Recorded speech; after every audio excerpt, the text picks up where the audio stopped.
तरह ही है कि 11 बजे और 1 बजे 2 लेक्चर हैं। आप कोशिश किया करें 5 मिनट पहले यहाँ सीट्स पर बैठ जाए। क्या पढ़ेंगे? जी मैं बता,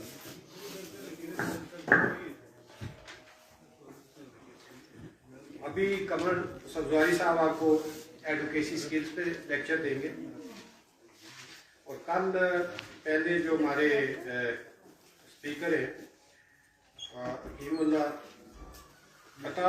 कुंडी साहब, और रेवेन्यू लॉज पर आपको लेक्चर होगा, बड़ा इंपॉर्टेंट लेक्चर। और दूसरा कायद-ए-आज़म यूनिवर्सिटी से इफ़ाद अमीन साहब है, उनका लेक्चर होगा लेजिस्लेशन पे, लेजिस्लेशन प्रोसेस पे, उस पर आपको लेक्चर देंगे। उसके बाद मैं आज सारा स्केड्यूल आपको बता ही दूँ ताकि आप भी तसल्ली रखें कब खत्म होगा। तो लॉ ऑफ कॉन्ट्रैक्ट पे वेडनेसडे को 1 मार्च को इफ्तिखार बशीर साहब है हमारे सिटी कौंसिल, वो आपको लेक्चर देंगे। और ये जो FIR मैंने दी है वे 1 को 1 बजे आदर जी काजी साहब हमारे ऑनरेबल मेंबर हैं, वो प्रैक्टिकल यहाँ पर आपको थोड़ा सा आर्गूमेंटेशन करेंगे। सर कुछ क्वेश्चंस हैं रिलेटेड टू 1 मिनट में कंप्लीट कर।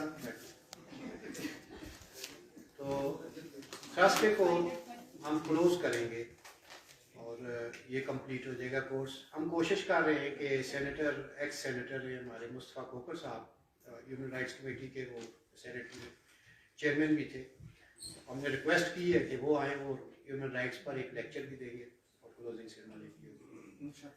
तो ये टोटल स्केड्यूल है।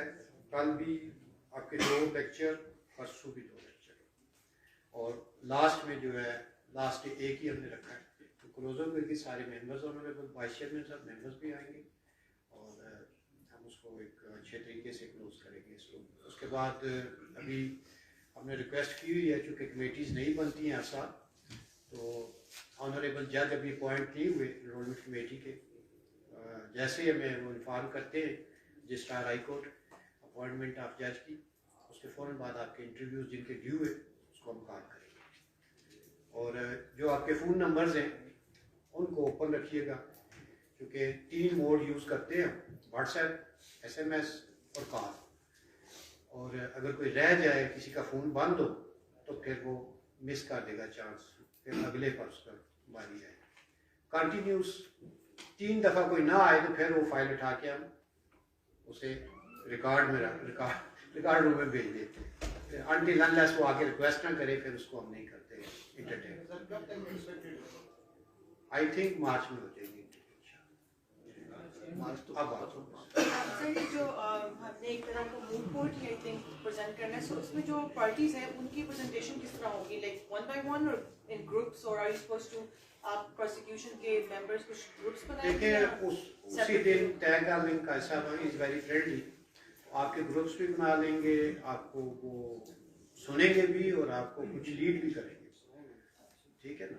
तो उस दिन जो PME केबल हुआ, मैं रिक्वेस्ट उनसे यही करूँगा कि वो कोर्ट रूम में जगह कम है, तो बेहतर है जब आर्गूमेंटेशन हो रही हो, आर्गू कर रहे हो, तो दूसरे लोग भी सुने उसको। जी सर बेल बिफोर अरेस्ट होगी आफ्टर अरेस्ट, लाइक क्या किसकी तैयारी करेंगे? इसमें क्या है? FIR है, Before arrest है, arrest नहीं हुई, before arrest है। पढ़ी FIR नहीं लेकिन कभी भी अरेस्ट भी हो भी सकता है।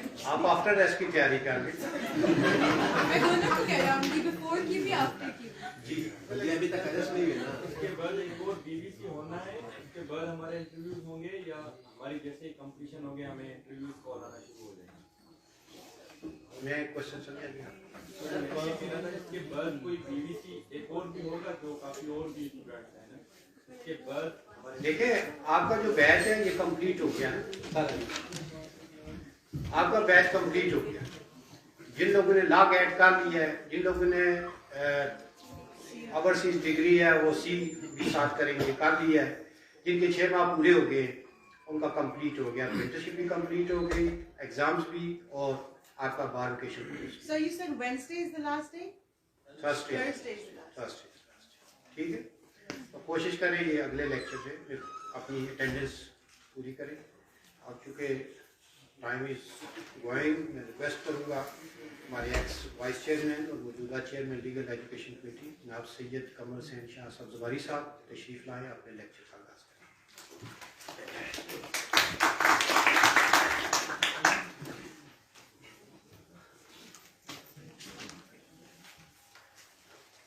नामदू नसली व नसल्लिम अला रसूलिल करीम आऊज़ु बिल्लाहि मिनश शैतानिर रजीम बिस्मिल्लाहिर रहमानिर रहीम अम्मा बाद। Honorable ladies and gentlemen, Assalamu alaikum wa rahmatullahi wa barakatuh, and welcome to the best profession of the world. There is no comparison to this profession, and in this profession you come across and you assist people and you get paid for it. So you help people, the ordinary citizen, win them their rights, and you also get paid for it. But this payment, this work, yes, it needs a lot of hard work, prior hard work.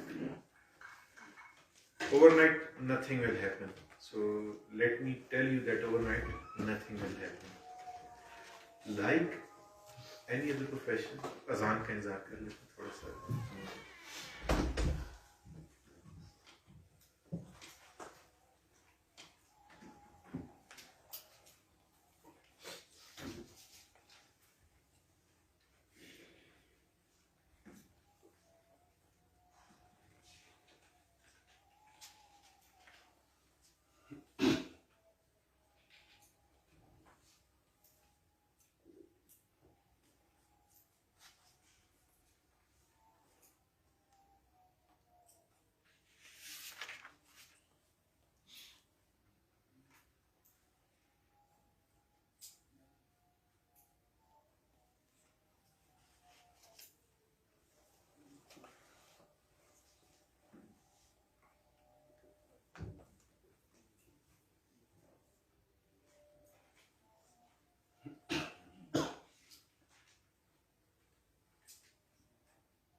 Like any other profession, be it engineering, be it medicine, be it dentistry, so much so, be it realtor, जिसको हम यहाँ पर property dealer के नाम से जानते हैं, all the professions, they need and require, in the present day and age, they need and require hard work.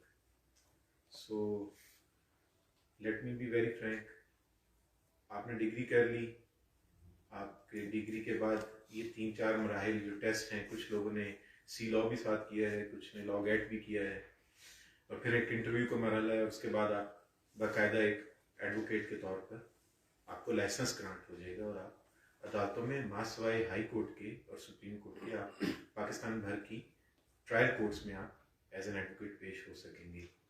लेकिन इसके साथ साथ ये जहन में रखिए कि फौरन से कुछ नहीं होगा, शॉर्टकट नहीं है, काम करना पड़ेगा, शुरू में मुश्किलात भी हैं, और उन सारों को एड्रेस करने के लिए बार बार आपको अपने अज़म को दोहराना होगा।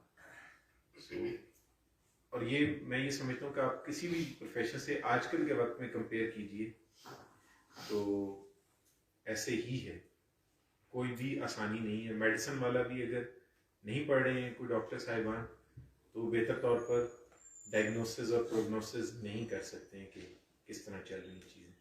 इसी तरह वकील की दोस्ती ना सिर्फ कानून की किताबों से बल्कि जनरल रीडिंग भी बिल्कुल होनी चाहिए। और वकील एक ऐसी शख्सियत है, एडवोकेट, या lawyer या lawyering which would require you to have knowledge of everything. अब इसका क्या मतलब है? इसका ये मतलब नहीं है कि जितनी तमाम किताबें मौजूद हैं आपके सामने आप वो जाके पढ़ना शुरू कर दीजिए, लेकिन जब भी आपके पास जो पर्टिकुलर केस आएगा मेडिकल से रिलेटेड है, so then you have to have at least जो उसमें मौजूद जो भी प्रोपोजिशन है, लीगल प्रोपोजिशन जो भी मौजूद है, आपको उस सारी को पढ़ना है मेडिकल जूरिस्प्रूडेंस की किताबों से। इंजीनियरिंग रिलेटेड डिस्प्यूट है, आप काउंसिल हैं, आपने आर्बिट्रेशन करनी है, उर्दू में जिसको सालसी कहते हैं, आपने मीडिएशन करनी है, तो आपको जो उसके अटेंडिंग सर्कमस्टांसेस और जो कुछ उसके साथ साथ मौजूद सब्जेक्ट्स हैं, एटलीस्ट उस हद तक आपको जरूर स्टडी करना पड़ेगा। कहीं विरासत का अगर कोई झगड़ा है तो आपको ये देखना पड़ेगा कि मुख्तलिफ सेक्स में मुख्तलिफ फिक विरासत को कैसे डील कर रही हैं, क्या कहते हैं इस बारे में। अगर इलेजिटिमेट चाइल्ड की विरासत का है तो आपको फिर ये देखना पड़ेगा, क्योंकि उस पर मुख्तलिफ फुकाहा का, मुख्तलिफ सेक्स का, मुख्तलिफ उसमें उसके बारे में अहकामात हैं, आपको वो देखकर और वहाँ एड्रेस करना है। आपको उसके साथ साथ ये देखना पड़ेगा कि जहाँ पर दो मुख्तलिफ सेक्स से अगर कोई मैरिज हुई है, कोई शादी है, और उसके नतीजे में अगर आपने कहीं कोई एडवाइस देनी है तो कैसे प्रिवेल करेगा, डोमिनेंट लॉ कौन सा होगा, जिसको प्राइवेट इंटरनेशनल लॉ के नाम से, आई डोंट नो कि कितने लोगों ने ये सब्जेक्ट पढ़ा है प्राइवेट इंटरनेशनल लॉ का, लेकिन वो फिर बताएगा कि कौन सा प्रिवेल करेगा आप में अगर इस सूरत में। इसके साथ साथ एक और तकाजा जो ये प्रोफेशन आपसे डिमांड करेगा प्राइमरीली, वो आपकी इंटेग्रिटी है कि आप अपने क्लाइंट को एथिकल लाइंस में रहते हुए कितनी एडवाइस कर सकते हैं। मुझे नहीं पता कि आप में से कितनों का इंटरेक्शन या कितनों को ये सवाल as a student of law, I am also student of law, मिला है, ये पूछने को मिला है। ये दोस्त जब बैठते हैं जो लेमैन है, जिनको हम लेमैन कौन है, जिनको एटलीस्ट लॉ की डिग्री उनके पास नहीं है और नॉलेज नहीं है, लेकिन वो क्वेश्चन करते हैं कि वो जी वकील का काम तो झूठ बोलना है जी, वो अदालत में जाते हैं जी, झूठ बोलते हैं, गलत बयानी से काम लेते हैं। तो ये तासुर उसको जाहिर करने की भी ज़रूरत है और आपको उनको बताने की भी ज़रूरत है कि जनाब वकील का काम वो कुछ है जो कुछ उसके क्लाइंट ने उसको हदायत दी है। अब अगर कोई बंदा से मर्डर करके आया है तो वहाँ आपने जाकर जज साहब को ये नहीं कहना कि जनाब ये कातिल नहीं है। आपका ये काम है उसको डिफेंड करते हुए कि जो कुछ रिकॉर्ड पर लाया जा रहा है क्या वो कानूनी शहादत के तकाजों को पूरा करता है, क्या वो लॉ ऑफ एविडेंस के मुताबिक लाया गया है, और क्या वो बियॉन्ड रीजनेबल डाउट गिल्टी है कि ये नहीं है। वजह इसके कि आपने चूंकि वकील इंगेज हो गए और you say and you are excited that this is your very first case, so आप उसमें हलफ उठाने लग जाए जज साहब के सामने, आप बंदे ज्यादा चले जाएं कि जी हम इंटिमिडेट करेंगे, इसकी बेल होनी जरूरी है। नहीं, आपको किताब से और दलील से कायल करना जरूरी है और वही आपकी इंटेग्रिटी का म्यार को बरकरार रखेगा। और बहरहाल शुरू में ये मुश्किल होता है, लेकिन जब आप ये ज़हन नशीन कर लेंगे कि there is no shortcut to being successful in this profession, तो फिर बहरहाल ये मुश्किल आपको एज सच नहीं होगी। इसके साथ साथ आपको एडवोकेसी में, लॉ में आपको फोकस रहने की ज़रूरत है। फोकस से क्या मुराद है कि जब एटलीस्ट आप काम कर रहे हैं, आपको ब्रीफ मिला है, आप बैठे हैं आपस में, तो आप उस ब्रीफ पर पूरे ध्यान से, जितनी तवज्जो से आप कर सकते हैं अटेंडिंग सर्कमस्टांसेस में। आप समझते हैं कि आप चेम्बर्स में बैठे हैं अपने या अपने सीनियर के, और वहाँ रश है, बढ़ गया और काम नहीं हो सक रहा, जो भी काम आप हैं, तो आप उसके लिए लाइब्रेरी तशरीफ ले जा सकते हैं, वहाँ बैठे। आप समझते हैं कि नहीं, जो लोग इर्द गिर्द काम कर रहे हैं उसकी उनकी मौजूदगी में भी आप वो रीडिंग या वो रिसर्च वर्क जो आपको मिला है वो कर सकते हैं, तो फिर ये आप पर डिपेंड करेगा कि आप अपने आप को क्लाइमेटाइज कैसे करते हैं एनवायरनमेंट से। आप वहाँ बैठ के अगर काम कर सकते हैं, पढ़ सकते हैं, रिसर्च कर सकते हैं, आप वहाँ कीजिए। लेकिन जब आपको काम साइन हो गया है, या नहीं हुआ है, आप अपना टाइम एलोकेट करेंगे कि there would be a time for gossip. Yes, we are social animals, so we have to chit chat, meet with others. हमारी एनर्जी ड्राइव ही इस तरह में, ड्राइविंग फोर्स ही हमारी एनर्जी, जो हमें ड्राइविंग फोर्स मिलती है वो ये कि हम सोशलाइज करते हैं. और वुकला खासतौर पर उनमें सोशलाइजिंग की स्किल्स भी, पर्टिकुलरली कम्युनिकेशन स्किल्स होनी चाहिए. लेकिन ये आप पे डिपेंड करेगा कि आप बेहतर तौर पर तभी परफॉर्म कर सकेंगे कि जब आप प्रॉपरली फोकस होकर कोई भी जो भी काम आपको, चाहे छोटे से छोटा है चाहे बड़े से बड़ा है, असाइन हुआ. इसके साथ साथ मुझे अब भी कोई रिक्वेस्ट करता है, I've been now an advocate of Supreme Court for the last more than 4 years, लेकिन मुझे अभी कोई भी दोस्त जब कोई बताता है कि जी आप अदालत में उस जगह मौजूद हो, मैं कहता हूँ जी हूँ, और वो कहता है कि आप तारीख ले दें, तो मैं जज साहब को ज़रूर उसके बिहाफ पे रिक्वेस्ट कर देता हूँ. देखिए मेरा काम है रिक्वेस्ट करना. जज साहब को पता है कि उस फाइल के क्या सर्कमस्टांसेस हैं, क्या है इसमें तारीख हो सकती है कि नहीं हो सकती. लेकिन आप बजाय इसके कि इस काम को छोटा समझिए और ये समझिए कि नहीं ये अच्छी बात नहीं है जी, मैं क्यों जाके तारीख को कहूँ, तो नहीं ऐसी बात नहीं. आप अदालत में गए तो अदालत का एहतराम करते हुए, अदालत में आपको शुरू में मौका भी छोटा ही मिलता है, लेकिन आपने जज को जाके एड्रेस करना है. आप रिस्पेक्टफुल रहिए वहाँ पर जितने लोग मौजूद हैं, लेकिन साथ साथ मेन काम आपका, चाहे आप पहली बार जाके रोस्ट्रम पे कहते हैं और जैसा आपसे रिक्वेस्ट करते हैं तो बहुत छोटा काम लगता है, लेकिन वो कीजिए. छोटे से छोटा काम जो भी आपको कोर्ट में अपीयरेंस का मौका देता है वो ज़रूर कीजिए, क्योंकि that is why it is called law practice या legal practice. So as many as time you go over there on the roster, so आहिस्ता आहिस्ता आहिस्ता चलता जाएगा. और ओपन माइंड के साथ फॉर लाइफ ये समझ लीजिए कि आपने जब भी जाना है ओपन माइंड के साथ पढ़ते हुए जाना है, ये समझते हुए नहीं जाना कि जनाब मैंने तो चूंकि ये केस कर लिया है, मैंने ऑलरेडी मर्डर केस कर लिया है, अब मुझे सब कुछ आ गया. सब कुछ किसी को भी किसी वक्त नहीं आता, पर्टिकुलरली लॉयर्स को. ये फॉर लाइफ आपके चलता है. I don't know whether people have come across this saying that a lawyer never retires, a lawyer fades out. आहिस्ता आहिस्ता आहिस्ता करते, there is no retirement. Lawyer retire नहीं होता, जजेस रिटायर होते हैं, लॉयर नहीं होता. उसने असिस्टेंस देनी ही देनी है, पढ़ना ही पढ़ना है, और हर टाइम उसकी लर्निंग. और देखिए हम में यहाँ पर हम जितने मौजूद हैं, हमें से कोई भी आदात में, अतवार में, शक्लों में भी खासतौर पर एक दूसरे से नहीं मिलता. इसी तरह कुछ लोग हैं जो क्लेम करेंगे कि जनाब हम खौफ नहीं हैं जब हम रोस्ट्रम पे जाते हैं, हम जब बात करते हैं हमें परेशानी नहीं. कुछ लोग हैं जो बहुत खौफ होते हैं. और the greatest fear in the world, एक स्टडी के मुताबिक, एक नहीं बहुत सारे के मुताबिक, is not the fear of time, it is the fear of public speaking.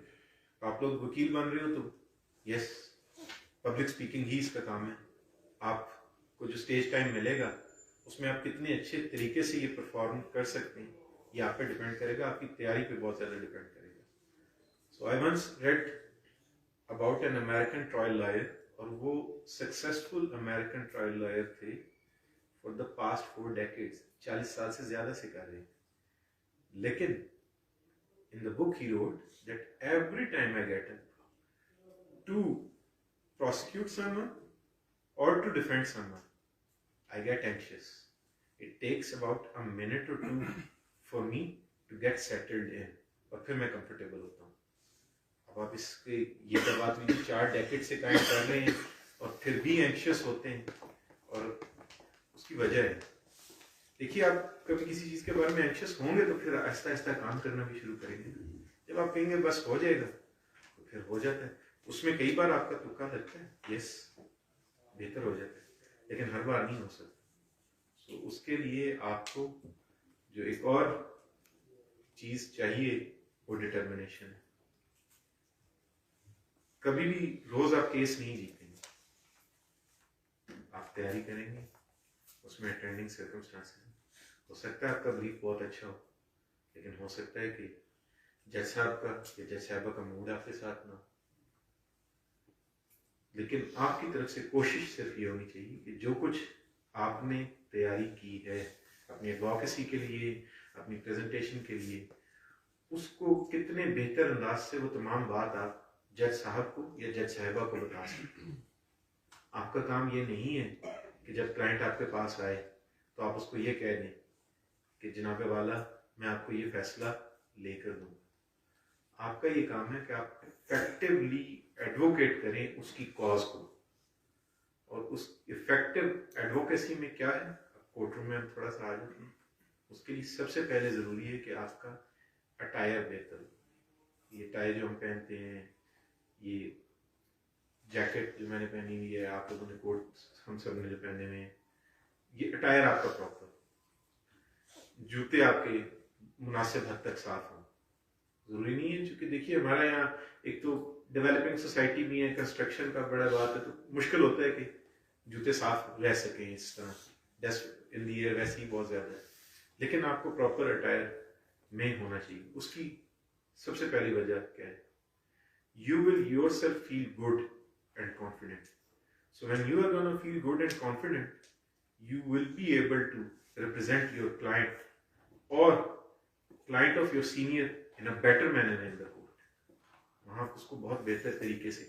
और जब आप, दूसरी वजह ये है कि जब भी आप कोर्ट रूम जाएंगे और अगर आपका अटायर बेहतर है, तो ना सिर्फ ये कि आप कॉन्फिडेंस कमांड कर रहे होंगे या कर रही होंगी, लेकिन जब जो सामने जज साहब या जज साहिबा बैठी हैं, वो भी आपको बेहतर तरीके से कि जनाब इन्होंने कोई अपने ऊपर भी कोशिश की है, because there is an impression, और वो पता चलेगा कि आपने अपने ऊपर भी कोशिश की। अगर आपने अपने ऊपर कोशिश नहीं की है तो डेफिनेटली फिर वो भी आपको शायद उस तरह ना सुने।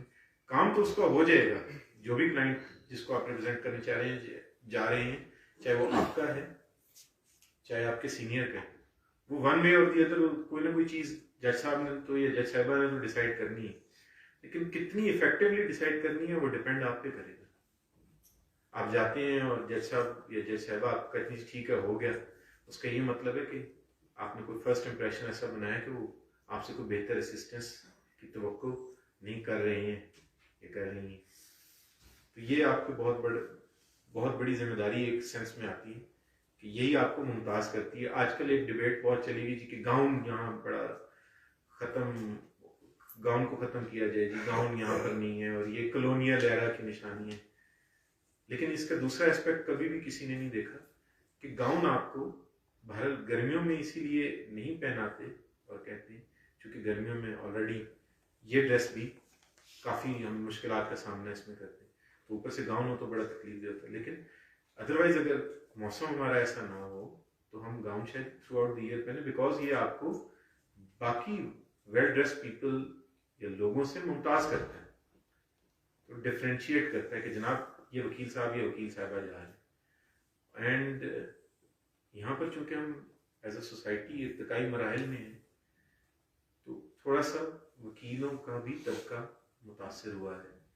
कोई 2008-9 में वकीलों ने बहुत बड़ी मूवमेंट चलाई, और उससे पहले भी वकील हमेशा से बिफोर पार्टीशन कुर्बानियां देते आए हैं। Gandhi, Nehru, Hazrat Quaid Azam, all of them were lawyers, उसके बाद भी देते आए। और पर्टिकुलरली जो लाइमलाइट में पाकिस्तान की हिस्ट्री में जो बड़ा इवेंट था जिसमें वकील जो थे वो फ्रंट पे थे, वो रेस्टोरेशन ऑफ द जुडिशरी थी या रेस्टोरेशन ऑफ इफ्तिखार मोहम्मद चौधरी साहब थी, बिकॉज वकील कहते थे कि जी unlawfully he has been removed from that office. So वकील अपना रोल प्ले करते हैं, लेकिन उस सारे में ये हुआ चूंकि वो अदालत से निकल कर सड़कों पर आए, तो फिर एक माइंडसेट बनते हुए, माइंड डेवलप करते हुए हम शायद उस तरफ को ज्यादा चले गए और हमारा कोर्ट रूम से इंटरेक्शन कम हो गया। और कुछ जो कल्चर फिर डेवलप हुआ जिसमें हम देखते भी हैं, मुख्तलिफ न्यूज़ चैनल्स पोस्ट लगाते हैं और करते हैं बुकला गर्दी, तो बहरहाल वो I would say those are isolated events. ऐसे नहीं है कि वो हर कोई हमें से ऐसा है, हर तरह के लोग मौजूद होते हैं। फिर अगेन वो जो मर्जी प्रोफेशन उसमें हर तरह के लोग मौजूद होते हैं, तो तमाम ऐसे नहीं है। दूसरा ये कि हमने शायद ये रियलाइज भी कर लिया, ये जो एक कोर्स की वजह है, मुझे पता है कि आप में से बहुत सारों को एक ये फीलिंग थी कि यार एक मैं 3 साल की डिग्री करूं या 5 साल की डिग्री करूं, फिर मैं 2 टेस्ट पास करूं, फिर कोर्स भी अटेंड करना है। तो उसकी एक बहुत बड़ी वजह थी कि apex court of the country, supreme court ने ये रियलाइज़ किया कि ये जो इंटरवीनिंग है आफ्टर 2007 रेस्टोरेशन ऑफ जुडिशरी का, ये जो इंटरवीनिंग पीरियड है, इसमें हम कलम और किताब से हट के धौंस पे ज़्यादा बिलीव करने लगे। उसको एड्रेस या कैटर करने के लिए 2019 में ये जजमेंट रिपोर्ट हुई, आई 2018 के एंड में थी, जिसमें फिर ये कहा गया कि नहीं, एक कोर्स भी 2 वीक्स का करवाया जाए, जिसको बार वोकेशनल कोर्स का नाम दिया गया, कि how a lawyer should be और should strive to be in the courts. और प्राइमरीली देखिए, लॉ इतनी वसी फील्ड हो गया कि ज़रूरी नहीं है कि आप में से हर एक जो है वो कोर्ट रूम एडवोकेसी करे। कुछ आप में से कॉर्पोरेट लॉ में जब जाएंगे, कॉर्पोरेट लॉ की फील्ड होगी, तो वो नॉन कंटेंशियस चीज़ें हैं, लिटिगेशन शायद नॉन कंटेंशियस हो, तो वहाँ पर ज़रूरी नहीं कि आपको कोर्ट रूम का करना है, कोर्ट रूम में जाना पड़े। लेकिन primarily focus of an advocate is how to address the court, वो आपको आना चाहिए, जिसके बारे में आज का ये छोटा सा एक लेक्चर दिया एडवोकेसी स्किल्स के नाम से। सो प्राइमरीली आपको ये स्किल आनी चाहिए। ये फिर आप डिटरमिन करेंगे जब आप 2 या 3 साल बाकायदा मेहनत के साथ लगा लेंगे इस प्रोफेशन में, देन यू वुड डिटरमिन कि whether you are gonna continue with the court room advocacy, या आप समझते हैं कि आप ट्रांजैक्शनल वर्क ज़्यादा कर सकते हैं, आप agreements drafting, contract drafting, taxation, filing of returns, assisting people with filing of returns, ये आप पे डिपेंड करेगा। कुछ आप पे डिपेंड करेगा, और कुछ जो आपकी क्लाइंटेल, जब आप इंटेग्रिटी और डेडिकेशन के साथ ये अरसा लगा लेंगे, तो कुछ आपकी क्लाइंटेल पे भी डिपेंड करेगा कि आपको काम किस किस्म का मिलता है। आप चाहते हैं करना, शायद आप समझते हो कि आप क्रिमिनल एडवोकेट बहुत अच्छे बनेंगे, लेकिन आपको काम आहिस्ता आहिस्ता आहिस्ता आहिस्ता आहिस्ते आते हुए फील्ड जो होता है वो कॉर्पोरेट, कमर्शियल या सिविल लिटिगेशन है। तो ये भी बहुत बड़ा डिटरमिनिंग फैक्टर है कि आप कैसे ही। तो पहली चीज़ होगी कि ड्रेस अप नाइसली, और ये part of advocacy skill, you dress up nicely, and then when you enter the court address the जज properly, B respectful towards the जज। देखिए, एक आसान काम, बड़ा आसान है और हम करते हैं, कुछ हम में से करते हैं, हम गिल्टी इस बात के लिए, जज साहब ने हमारी बात नहीं सुनी, या जज साहब ने हमारी बात तो सुनी लेकिन फैसला हमारी मंशा के मुताबिक नहीं आया। तो सबसे आसान काम, आम बंदा आके ये कहे तो कोई बुरी बात नहीं, उसको नहीं पता कि कोर्ट रूम में क्या हो। लेकिन आपको ये नहीं कहना चाहिए, आपके पास राइट है कि आप you move an appeal, supreme court से पहले पहले आपके पास स्टेजेस हैं, move an appeal, rather than saying कि जज साहब जो हैं उनको किसी ने अप्रोच कर लिया था। ये तो बड़ा आसान काम है, और ख़ासतौर पर हमारे जैसे मुल्क में जहाँ पर जॉइंट फैमिली सिस्टम है, टाइज हैं, हर बंदा कहीं ना कहीं एक डिग्री बाद या दूसरी डिग्री बाद किसी न किसी बंदे से को जानता है, रिलेटेड है, इंटरेक्शन है उसका, ये सोशली एक दूसरे को जानते हैं, अगर ब्लड रिलेशन नहीं। तो यहाँ पर तो बहुत मुश्किल है कि हम अलहदा कर पाएँ। लेकिन ये सबसे आसान काम ये है कि आप बाहर तशरीफ लाएं और जब केस आपके खिलाफ हो जाए, तो rather than gracefully bowing before the judge and saying कि as your honor is pleased, बाहर आके कहना कि जनाब जज साहब ने या जज साहबा ने ये कर दिया और इस वजह से किया और इन्फ्लुएंस हो गई। यस, वो वक्ती हमदर्दी शायद आपकी क्लाइंट की आपको दिलवा सके, लेकिन लॉन्ग रन में वो भी चीज़ आपको तय करेगी। जो आपको फ़ायदा देगी वो यही चीज़ है कि आप प्रॉपरली एड्रेस करें जज को, और आपको अपने फैक्ट्स पता हो। फैक्ट्स पता होने का क्या तरीका है, you go over the file again and again. आपको शायद मिली फाइल तारीख लेने के लिए, तो आसान काम, आप जाते हैं और जाके कहते हैं जनाब किधर आए। जैसे कई बार मैं जब कोर्ट में जाता हूँ तो जी किधर, मैं कहता हूँ सर मैं आज हिस्टोरिकल लॉयर हूँ, तो कहते हैं जी क्या सर, आज मैं तारीखी वकील, मुझे तारीख दे दीजिए। मैंने आपको बताया मैं अब तक भी ये बात करता हूँ, लेकिन इसके साथ साथ ये ज़हन में रखिए कि जब आप जा रहे हैं करते हैं तो समटाइम्स द जज सेज कि जनाब वो तो तारीख मांग रहे हैं ना, आपके सीनियर है, ये चले आपके दोस्त हैं, आप बताइए फाइल में क्या है। तो जब वो जज आपको ये मौका दे रहे हैं, जज साहब या जज साहिबा, उस मौके से आप फ़ायदा तभी उठा सकते हैं जब फाइल आपके पास हो, किताब आपके पास हो, और फिर आप असिस्टेंस, हो सकता है कि वो फैसला आपके ही हक में करे। और आमतौर पर जज साहब को या जज साहिबा को ये ख्याल होता है कि जूनियर आया है तो इसके खिलाफ करके फैसला ना भेजूं, इसके हक में करूं, और वो आपको इनकरेज करते हैं कि आप कुछ वहाँ बोल सकें। तो ये a lot will depend on you. So you always मैंने आपको कहा कि नो द फैक्ट्स। फाइल आपको इनसाइड आउट आनी चाहिए, और वो आपको तभी आएगी जब आप अपनी फाइल को नावल की तरह नहीं पढ़ेंगे। नावल की तरह पढ़ेंगे जिस तरह आम किताब पढ़ते हैं, सस्पेंस डाइजेस्ट पढ़ते हैं, तो मुश्किल आती है। आपको फैक्ट्स तभी बेहतर आएंगे जब आपके पास एक क्रोनोलॉजिकल ऑर्डर में एक समरी मौजूद होगी कि जनाब ये इवेंट इस तारीख को, ये इवेंट इस तारीख को, प्रोपोजिशन इसमें ये। आमतौर पर जो किसी भी केस में जो बड़ी प्रोपोजिशन होती है वो 1 से 2 ही होती हैं कानून के पॉइंट से। वो आपको तभी पता चलेगा जब आप over and over you take your notes, क्योंकि वहाँ आपको अदालत में ज़रूरी नहीं है कि जज साहब जाएँ और आपको इस तरह सामने आप रखें और आपको वो जज साहब आपके बुलेट पॉइंट्स रीड करने दें।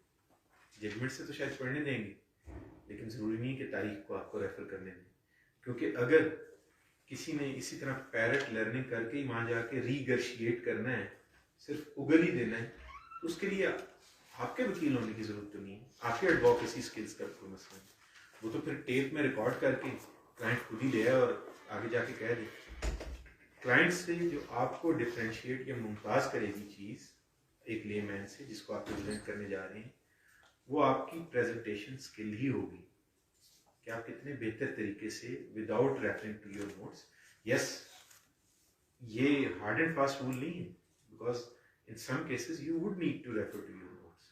आप देखते हुए बताएंगे बड़ी फाइल है, 400 सफ़ों की है, लेकिन एटलीस्ट आपको मिनिमम फैक्ट्स तो आपको अंदाजा होना चाहिए ना कि शुरू कहाँ से हुई बात, कहाँ कहाँ मेन इवेंट्स क्या हुए, किस किस तारीख को 3 या 4 इंपॉर्टेंट फैसले होंगे। अगर आप सुप्रीम कोर्ट में कर रहे हैं तो 3 अदालतों के फैसले होंगे, उनकी डेट्स तो आपको पता होनी चाहिए ना, या उनका आउटकम क्या हुआ था। I come across, as I said earlier, I am a student of law, I come across lawyers, they dress properly, they dress the court properly, but they do not know their file. एक दफ़ा एक अदालत में मैं बैठा अपने case का इंतजार कर रहा था, तो 4 से 5 फैमिली केसेस हेयरिंग के लिए हुए मुझसे पहले, मेरा 7वां नंबर था।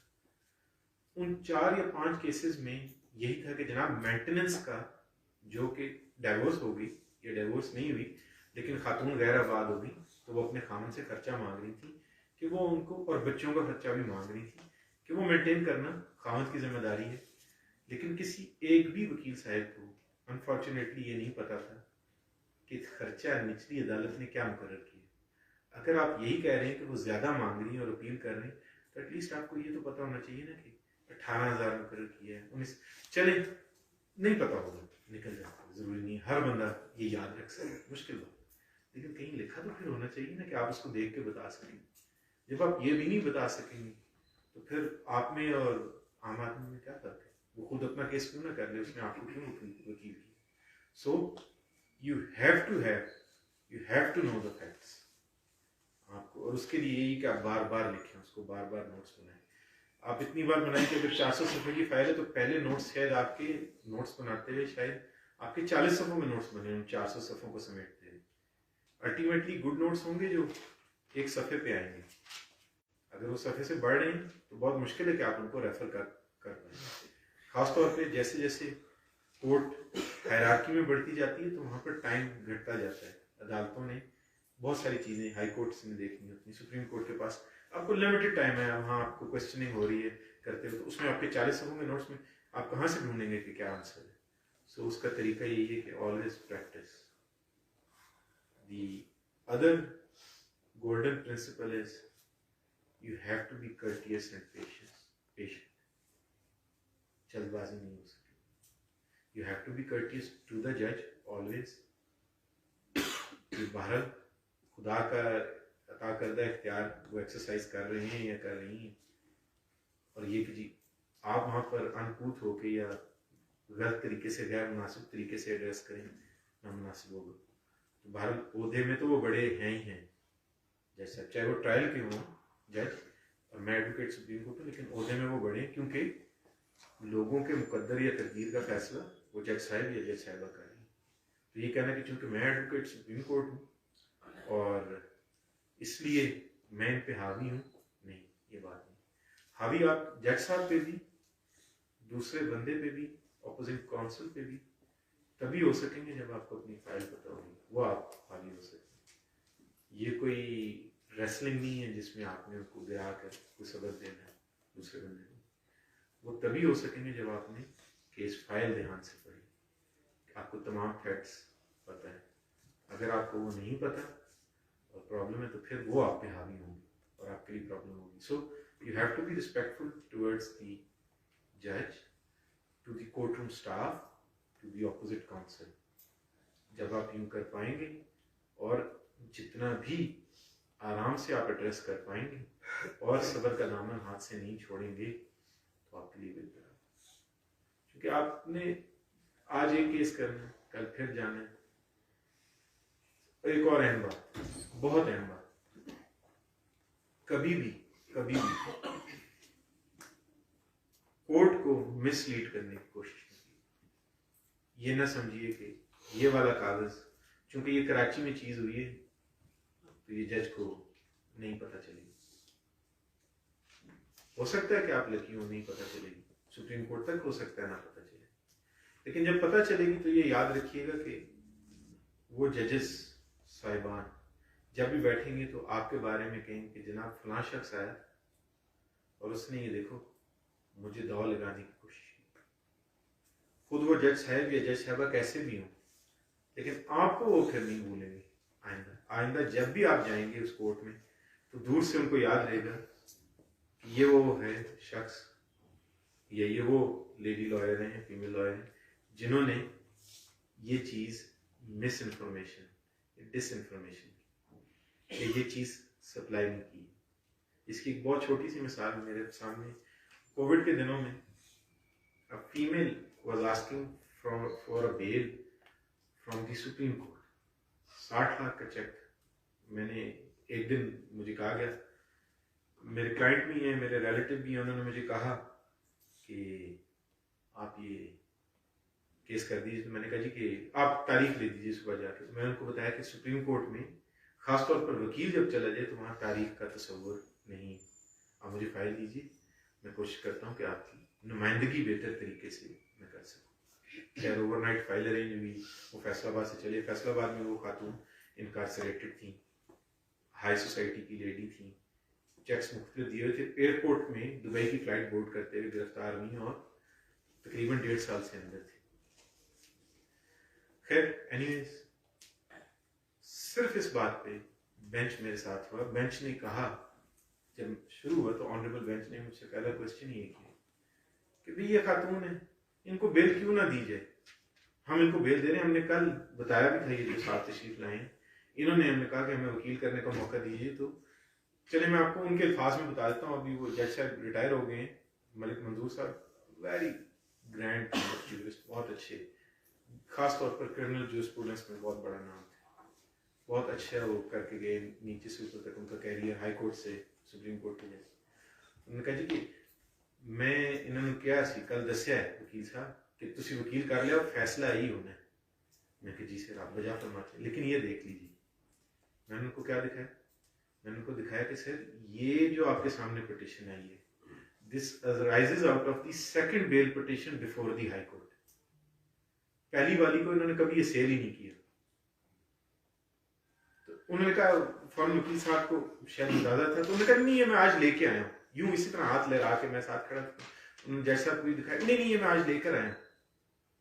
वो जो कुछ उनके साथ थे गुज़श्ता दिन से भी, और कहा ये था कि कल ले आना, लेकिन हमने ऑर्डर यही करना है कि देखिए खातून है, 1.5 साल से अंदर है आपके। इस बात पर वो फिर वकील साहब पीटते रहे, लेकिन बेल उनकी खारिज हो गई, जो कि आमतौर पर नीचे मैजिस्ट्रेट की कोर्ट से होती है, सिर्फ इस वजह से। और जो इसका एडिशनल नुकसान है वो ये है कि जहां पर भी वो जज साहिबान बैठेंगे तो उन वकील, मोहतरम वकील साहब के बारे में जब भी बात करेंगे तो कहेंगे कि देखिए जी इनके पास अवेलेबल था और कोई नुकसान नहीं था, वो ये लगा देते ना कि जी ये सेकंड टाइम में तो इतना ही होना था, बेल फिर हो जाए।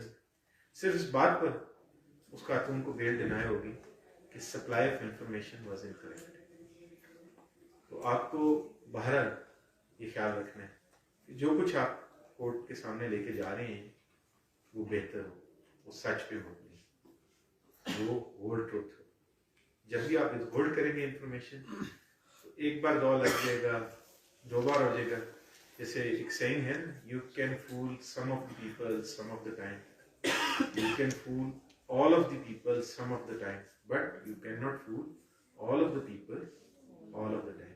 तो कहीं ना कहीं आप काबू आएंगे, और जब आप काबू आएंगे फिर आपका छुटकारा आपको नहीं, फिर राय फरार नहीं, अनलेस आप जुरिस्डिक्शन ही बदल के चले जाएं और फिर उस जुरिस्डिक्शन में भी लोग कहें कि यार ये तो वो यहाँ ये करके आया, ये यहाँ क्यों आया, इतना शिफ्ट क्यों। सो ये भी आपको देखना है।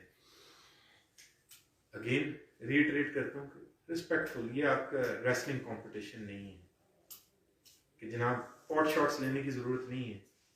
आपने एड्रेस जज को करना है, आपने दूसरे काउंसिल को नहीं करना। उसके ब्रीफ में वीकनेसेस होंगी, वो अच्छा नहीं कर रहा है, लेकिन ये भी याद रखिए कि जब भी आप ऐसी पॉट शॉट लेंगे और आप कहेंगे कि जनाब ये गलत है, इनको ये नहीं आता, इनको ये नहीं आता, ये इनका लकूना है, बजाय अपनी स्ट्रेंथ्स बताने की, तो आप उनको अहमियत दे रहे हैं। उनके जो लैकुनास हैं वो आप फुलफिल कर रहे हैं, आप वो आंसर कर रहे हैं। सो यू एड्रेस द जज। एडवर्सेरियल सिस्टम है but you never address the opposing council कि ये ठीक कर रहा हो, मुंह देखो, तुमने तो लिखा ही ठीक नहीं है। नहीं, ये नहीं हो पाएगा, चल नहीं पाएगा। उसमें ये जहन में रखिएगा कि कर तो आप रहे होंगे, शायद आपके क्लाइंट की रिक्वायरमेंट भी शायद ये और वो कह रहा हो, लेकिन आप अपने क्लाइंट की हर, sorry for better words, but हर बेहुदा बात मानने के आप पाबंद नहीं है। क्लाइंट ने आपको कह दिया कि जी यूँ करो, तो नहीं, आप पाबंद नहीं। आप बेटर जज हैं कि कितने बेहतर तरीके से आप नुमाइंदगी उस क्लाइंट की कर सकते हैं। रोस्टर पे आप कमांड में, तो कुछ चीज़ें आपने इग्नोर करनी है, उसकी ऐसी डिमांड है उसको भी इग्नोर करना है। करेक्टर असैसिनेशन करने की ज़रूरत नहीं है। मियाँ बीवी लड़ रहे हैं तो बीवी के ऊपर इल्ज़ाम लगाने की ज़रूरत नहीं है, unless there is a dire requirement। Divorce हो ही इनफिडेलिटी की बुनियाद पे रही है, then there would be a dire requirement। लेकिन उसमें भी जो कुछ फाइल पर अवेलेबल है, वहाँ पर गालियाँ देना, फजूल बात से एड्रेस करना, वो ना सिर्फ ये कि नामुनासिब है, बल्कि आपकी जो आर्ग्यूमेंट्स की स्ट्रेंथ होगी वो भी उसमें कहीं जाके डाइल्यूट हो जाएगी, and you lose favour of the court. Court आपकी बात पर तवज्जो नहीं देगी, क्योंकि कोर्ट ये समझेगी कि बजाय इसके कि कोई वेटी आर्ग्यूमेंट्स आपके पास हों, आपके पास ये पॉट शॉट्स लेने के दूसरे काउंसिल पे या दूसरे काउंसिल के क्लाइंट का पॉट शॉट्स लेने के अलावा कोई चारा नहीं है, इसलिए आप इन चीज़ों के साथ आ रहे हैं। गो के आपके पास बहरहाल जेन्युइनली फैक्ट्स आपके हक में हों और जेन्युइनली लॉ आपके हक में। एडवोकेसी स्किल्स में जो सबसे इम्पोर्टेंट बात है वो आपकी कम्युनिकेशन स्किल्स है, और वो कैसे इम्प्रूव हो सकेंगी? रिटन और वर्बल दोनों स्किल्स। अगेन वो ओवरनाइट नहीं होंगे। आप एक बार जाएंगे, पहली बार हैं, कोई जैसा बेहतर होंगे आपको मौका देंगे, कहेंगे कि नहीं नहीं तारीख लेने तो आप आए, आप बताइए। कोई जज साहब हैं जो आपको मौका नहीं देंगे या नहीं देंगे, वो कहेंगे ये खारिज है। You would come out and you would be down, spirits down। So ये चलता रहेगा, लेकिन Aahista Aahista, that's why it is called law practice। इसी तरह ड्राफ्टिंग के लिए क्या है कि पहले एक रिवाज होता था और हम लोगों ने, हमारे टाइम से तकरीबन ख़त्म हुआ है, अनलेस हम कह के, जो अपने भी एसोसिएट्स हैं तो उनको कह के कहीं तो होता है, वरना ये था कि जब सीनियर ने लिखाना शुरू करना, 10 बंदे बैठे हैं या 12 बैठे हैं, जितने भी एसोसिएट्स बैठे हैं, 2 बैठे हैं, 3 बैठे हैं, और वो लिखवा स्टेनो को रहे हैं, लेकिन वो साथ साथ खुद लिख रहे हैं जो कुछ डिक्टेशन वहाँ होगी। डिक्टेशन सीनियर को क्या देने का फ़ायदा होता है? उनको फ़ायदा ये होता है कि जब वो डिक्टेट कर रहे हैं तो साथ साथ उनका केस भी तैयार हो रहा है। सो जो कुछ उनके आर्ग्यूमेंट्स हैं वो डेवलप हो रहे हैं वहाँ पर, जिस तरह भी करें। तो एक प्रैक्टिस उनकी हो रही है। आपको क्या फ़ायदा होगा कि आपको पता चलेगा कि आपने अगर प्लेन ड्राफ्ट करनी है तो उसमें क्या चीज़ें हैं जो लाजमन मौजूद हों। कुछ बॉयलर प्लेट उसके पैराग्राफ्स हैं जो ज़रूर होने चाहिए एक प्लेट में, रिक्वायरमेंट। इसी तरह जब आप रिट फाइल कर रहे हैं तो कुछ बॉयलर प्लेट अगेन पैराग्राफ्स हैं जो रिट में ज़रूर, कॉन्स्टिट्यूशन जुरिसडिक्शन आपको पता है 199, तो 199 में वो कुछ चीज़ें हैं जो ज़रूर मौजूद होनी चाहिए कि ताकि कोर्ट से आप कह सकें कि कोर्ट इंटरवेंशन करे और वो ऑर्डर जो अनलॉफुल है, अनकॉन्स्टिट्यूशनल है, उसको सेट असाइड करे। तो उसके लिए बहरहाल ज़रूरी है कि जब डिक्टेशन हो रही हो तो ये कोशिश कीजिएगा और ये ही आपकी स्किल्स को ऐड करेगा और आगे आपके काम भी यही आएगा। जो फर्म्स में मुझे मौका चूँकि मिला है कॉर्पोरेट सेक्टर में भी काम करने का, तो उसमें जब कोई लेटर भी फर्म लिख रही है तो अगर वो लिखवाया जा रहा है और अगर आप ध्यान से आपके सीनियर लिखवा रहे हैं तो आप लिखेंगे कि कोर्ट में आज प्रोसीडिंग्स क्या हुई, तो इन द लॉन्ग रन अगर आपने यही पेशा इख्तियार किए रखना है तो वो आपको तभी फ़ायदा देगा और आपकी ड्राफ्टिंग स्किल्स को बेहतर करेगा। इसके साथ साथ बहरहाल एक फ़लसफ़ा चलता है, एक आर्गूमेंट है कि उर्दू हमारी कौमी ज़ुबान है तो जी वो बोली जाए, और बड़े अदब के साथ मैं पहले भी मुख्तलिफ जगह पे कहता कि जी हमें उर्दू ज़रूर आनी चाहिए, लेकिन ये भी तो देख लीजिए कि अब वक्त क्या जा रहा है। अंग्रेज़ी एक यूनिवर्सल लैंग्वेज है, आपका गुजारा उसके बगैर नहीं है। आपने कहीं क्लाइंट को एडवाइस करना है तो आप कैसे करेंगे? तो उसके लिए ज़रूरी है कि आप जनरल रीडिंग ज़रूर करें और अपनी लैंग्वेज को, स्किल्स को इम्प्रूव करने के लिए जनरल रीडिंग, जो किताब आपको पसंद है, जो मूवी आपको पसंद है, ज़रूरी नहीं है वो लॉ से रिलेटेड, लेकिन उसको देखिए। और उसको देखने के लिए मतलब ये नहीं है कि अब आपको मैंने आज कह दिया तो आप लोग जाएं और आज से मूवीज़ देखने शुरू कर दें और किताब को। सबसे इम्पोर्टेंट बात एडवोकेसी स्किल्स में यही है कि आपको टाइम मैनेजमेंट आनी चाहिए। आप टाइम कैसे मैनेज कर पाएंगे, कैसे आपने करना है, पूरा दिन में आपकी स्लॉट्स क्या हैं, कितना टाइम आपने अपने ब्रीफ को देना है, कितना टाइम आपने जो सीनियर ने आपको टास्क दिया उसको देना है, कितना टाइम आपने अपने फ्रेंड्स से इंटरेक्ट करना है। अब आपसे कोई फ़ोन करे और आप फ्रेंड्स कहें सॉरी मैं काम कर, ये ऐसे नहीं हो पाएगा ना। आइसोलेशन में नहीं जी रहे, कहीं ना कहीं किसी से, और बहुत सारे कहीं शादी पे आप जा रहे हैं कोई इस तरह, तो ये सारी चीज़ें, तो you have to have good time management skills. जहाँ आपको इंटरपर्सनल स्किल्स भी आपकी अच्छी होनी चाहिए, इसी तरह आपकी गुड टाइम मैनेजमेंट स्किल्स होनी चाहिए। और फिर वही बात, पहले दिन नहीं होगा, आप लिखेंगे ना तो आप पहले दिन अपना पूरा स्केड्यूल लिख लेंगे, फॉलो नहीं हो पाता। आप लिखेंगे और आप कहेंगे जी आज मैंने, आप जब भी लिखते हैं अब तक भी आप अपने अगर 4 काम लिखते हैं, लिख के आपके जी आज ये 4 करने, चारों आमतौर पर नहीं हो पाते, लेकिन उनमें से 2 या 3 हो पाते हैं। तो ये सारा डिपेंड करेगा, all of this would depend on you, all of this would, you would be the person in the driving seat जो ये फैसला करेंगे कि कौन सी चीज़ कितना वक्त मांगती है और ऐसा ऐसा। लेकिन साथ साथ ये कि ना सिर्फ ये कि लॉ रीड कीजिए, और मैं आपको लॉ इस तरह रीड करने का नहीं कहूँगा कि जनाब आप जाइए और आप उठा लाइए और ये कहिए जी कि स्पेसिफिक रिलीफ एक्ट है, ये इसको पढ़ लीजिए, ये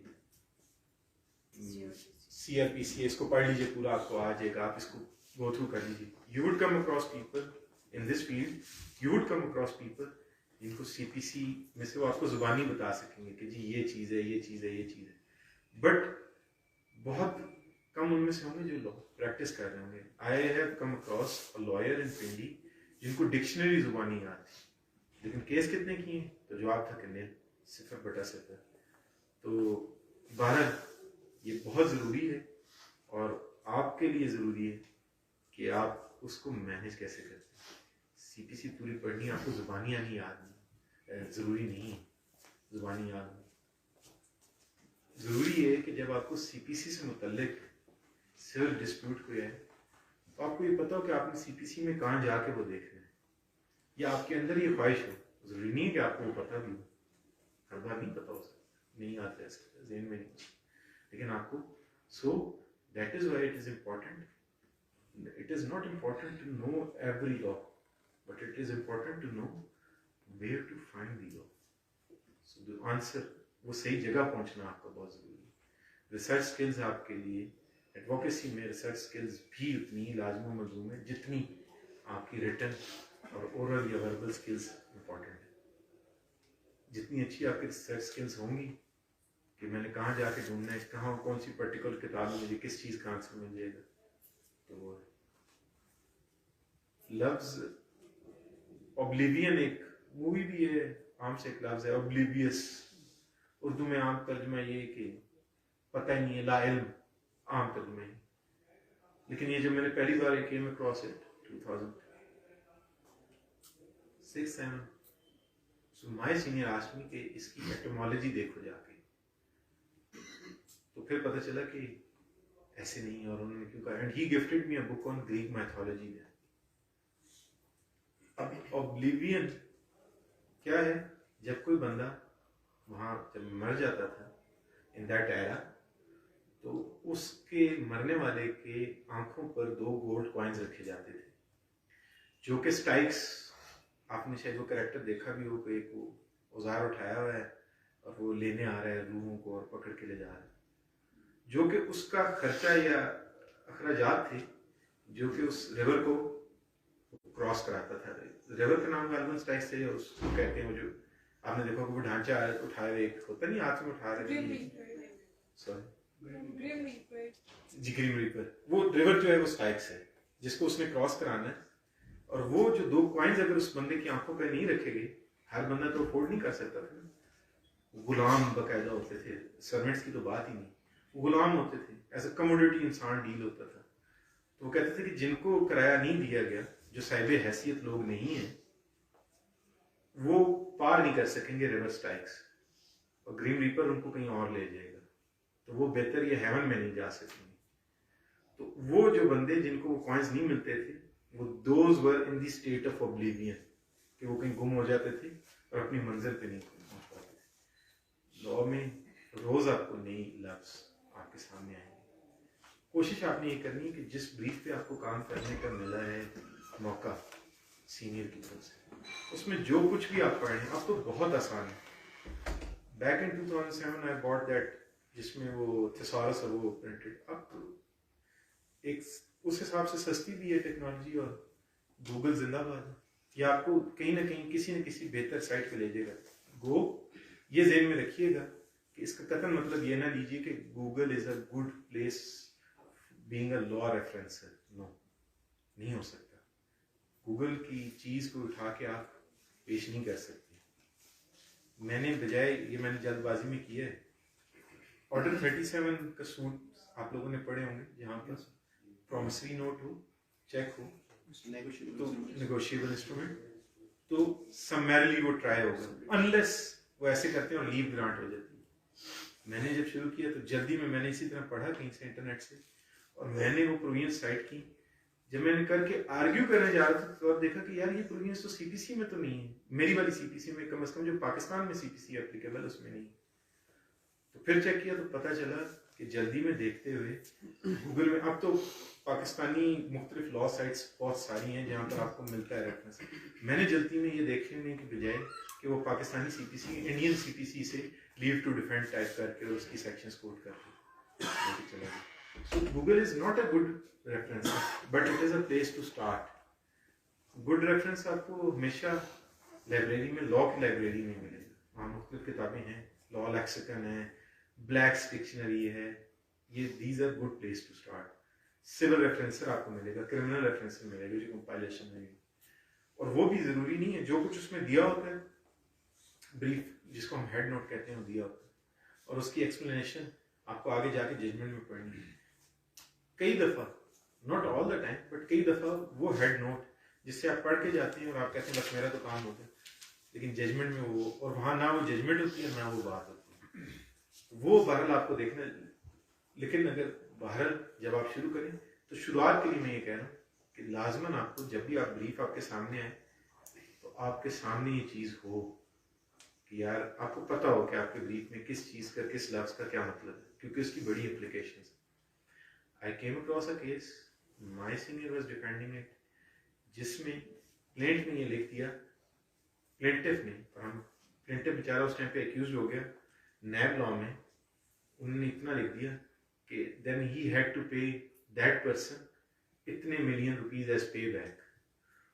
मीनवाइल regime चेंज हुआ, मुशर्रफ साहब आ गए, डिक्टेटरशिप शुरू होगी। उन्होंने कहा नैब he had to sell something to the public, अपने इक़्तिदार को दवाम देने के लिए। बहरहाल वो पॉलिटिकल पार्टीज हों, उनको भी कुछ ना कुछ चाहिए बेचने के लिए, और इसी तरह कोई डिक्टेटर हो तो उनको भी कुछ ना कुछ अवाम में चाहिए अपने जस्टिफाई करने के लिए, अपने रूल को या प्रोलॉन्ग करने के लिए।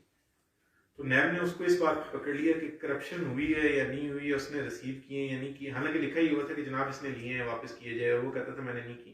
उन्होंने कहा ये तो बात की बात है ना, तुमने चूंकि खुद लिख दिया ना, तुमने किक बैक, तुम तो मुलजिम हो ना साथ, तुम तो इधर आ जाओ, तुमने रिश्वत दी।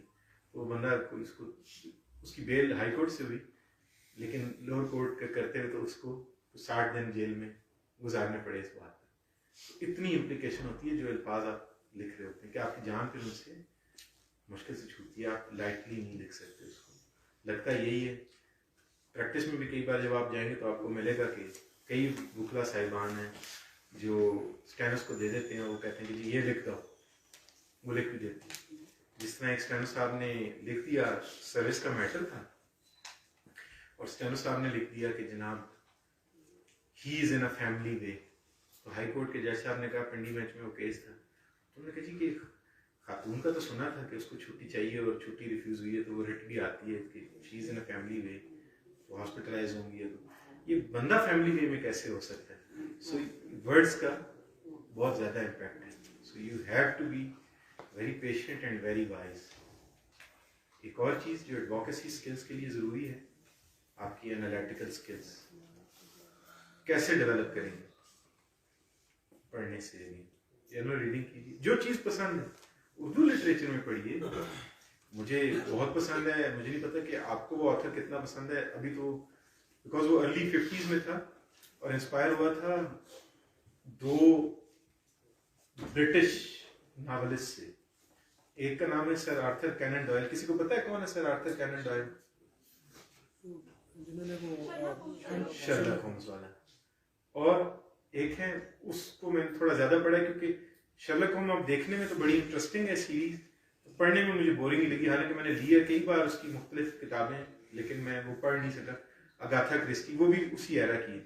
तो उसका जो यहाँ पर उनके 100 साल बाद वो हैं, तो यहाँ पर जो उनका एक जवाब या ऑथर उस तरह का एक आया, उसको इब्ने सफ़ी कहते हैं। तो मुझे वो अब तक बहुत ज़्यादा पसंद है। मेरा जो फेवरेट पास टाइम है वो जासूसी दुनिया पढ़ना है। उसमें एक कैरेक्टर है, इमरान सीरीज के नाम से एक पूरा चलता है, और एक कर्नल फरीदी के नाम से। वो नॉवेलेट्स हैं, छोटे छोटे करते हैं। But read what ever you like, but do read. यही आपकी एनालिटिकल स्किल्स को डेवलप करेगा। टाइम अब काफ़ी हो गया। मेरी कुछ चाहत थी कि मैं थोड़ा और आपको बता सकूं, लेकिन आप भी सुबह से तशरीफ फरमाएं, मैं आपके सब्र का और इम्तिहान नहीं देता। We concluded and once again welcome to the best professional.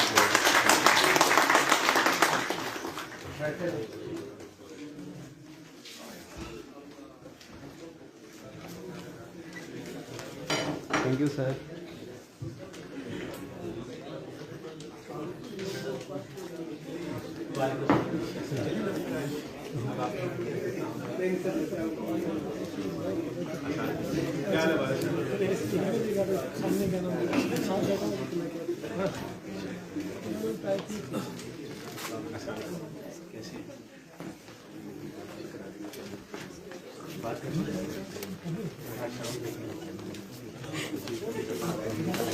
चलिए हाँ लाइए तो शाम को